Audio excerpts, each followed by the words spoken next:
Welcome back to OctoClean Media. Today we're going to be talking about the ever-elusive how to scale your janitorial business for success. So this goes way beyond your, hey, just keep selling. This is a true plan for you to actually scale your janitorial business for success. First, you need to price for the scale. What does that mean? You need to know your true labor costs. So your overhead, your supplies, your management time. Build that into your pricing even now before you even have employees. Never price your bids to the point where I can go cheaper because it's me cleaning and I don't have to pay things such as workers' compensation or whatever it might be. So know your true labor cost. Step 2, standardize. We talk about this a lot, both here on OctoClean Media on YouTube, but then also on our platform. Standardizing includes training processes. It includes equipment, cleaning chemical, things like uniform. Everything is the same. If I can clean a restroom here, I can clean a restroom anywhere. I'm going to use the same chemicals, equipment, and processes across the board. Now we need to fill those roles. We need to put people in positions that they can be successful. You're going to hire separate cleaners, leads, and supervisors. So you're setting up a chain of command within your building.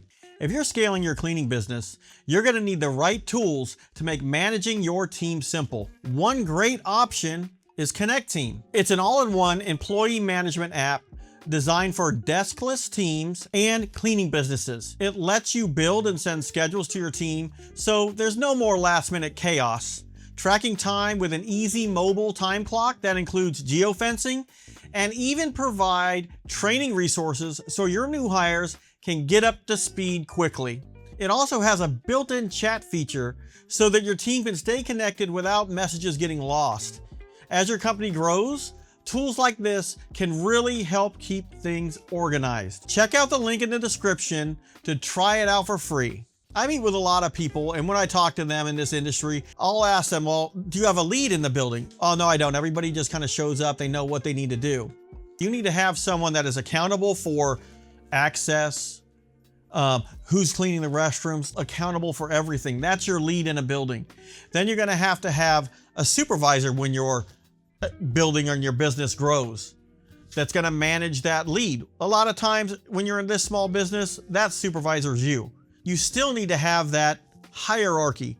So you have a starter, is how we work it. That's your lead. They're going to have the keys, codes, everything they need to know about that building. You're going to have a sanitor and you're going to have a closer.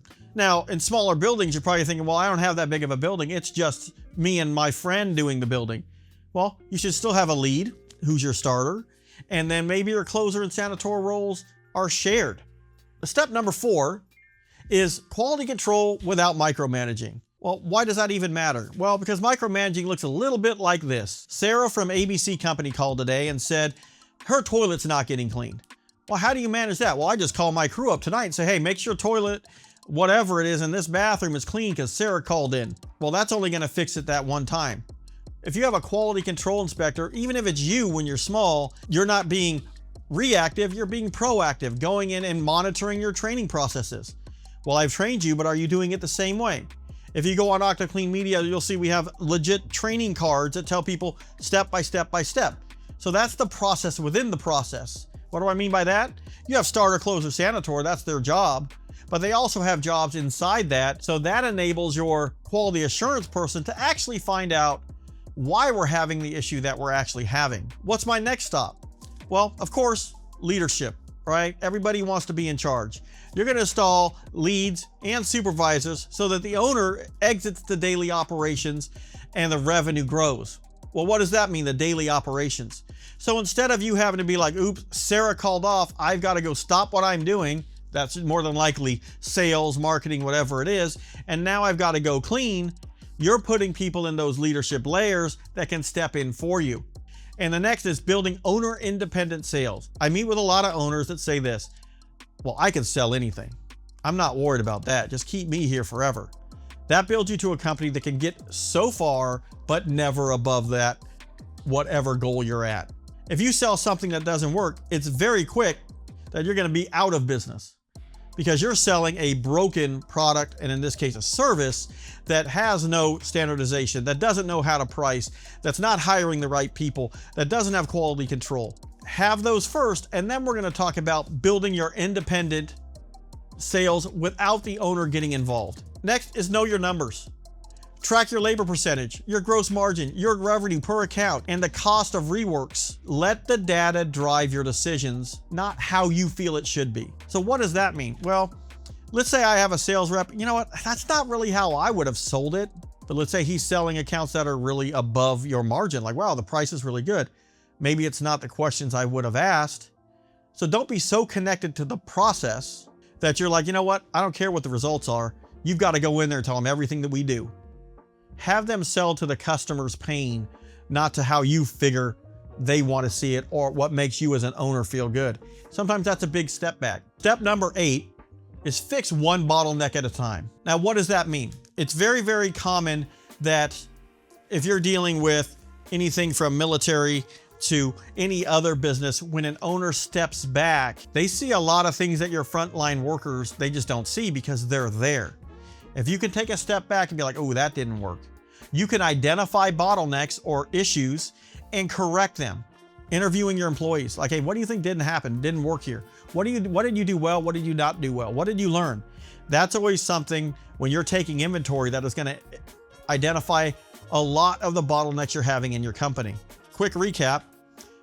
Number 1, price for your scale. Price it to where if it's today or 2 years from now, it's still profitable to you. 2, standardize your cleaning system.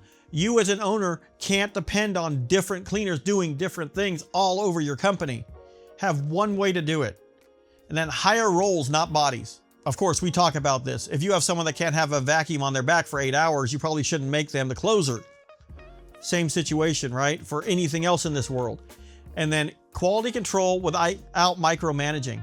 Have proactive quality control. Checklists. Everyone checks the same thing every time. So it's not like, well, I like this person better than that. And then your leadership layers. You're having leads in buildings. You're having supervisors above those leads. And then of course, once you get to that, you're going to see how fast you can scale because your quality is always going to be the same.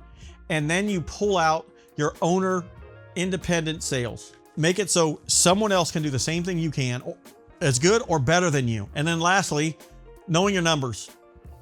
You're looking at your margins, not how you think things should have gone. You may find accounts like, you know what, I thought that account went really well, but there's no money in it. Or you know what, I didn't think that went very well. And then you're looking at your margins and be like, there's a lot of money in that account that I didn't think would go very well. And then fixing one bottleneck at a time. A lot of owners take on way too much at one time. Find one problem, focus on it, come to a solution, test your solution, move to your next problem. For more information on this and other things, please watch our YouTube channel. And I want to thank you for watching.